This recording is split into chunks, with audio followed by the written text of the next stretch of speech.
If your Versys X300 windshield are driving you crazy, there's something you can try. You don't have to do exactly the same thing I did. To start with, what I done was I bought some longer screws up under here, and I added about 1.5 inches of vacuum line or fuel line and ran the bolts through that. And that jacked this windshield out. It helped a whole lot whenever I done that, but I was still getting just a little bit of wind noise. So I decided to get out my heat gun, and from this point right here on the windshield to this little point over here, I just ran my heat gun across here for a couple of minutes, back and forth, back and forth, back and forth. But then once I got it good and hot, I took 2 fingers, but I put even pressure on each side right there, and then I kept the heat gun going back and forth across here and just kept pressuring. It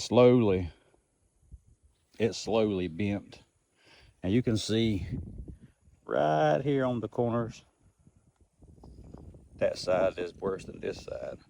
It did do a little something right there, but to me, that was better than cutting the windshield off and then having to redo all those edges and all. Anyway, that solved the problem for the most part. I do get just a little bit of wind noise still, but it's a cleaner, constant wind and not that just constant throughout your whole ride. That really made you not want to ride at all. But you can see that right there is the angle that I wound up with.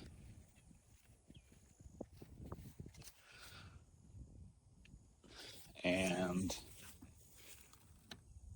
you see I still got clearance right there whenever I turn the full turn. I've still got about 5/8 of an inch right there. But anyway, y'all, if your Versys X300 windshield are driving you crazy, there's something you can try. You don't have to do exactly the same thing I did, but having this air come up through here does kind of cancel out some of this air that was coming up over here.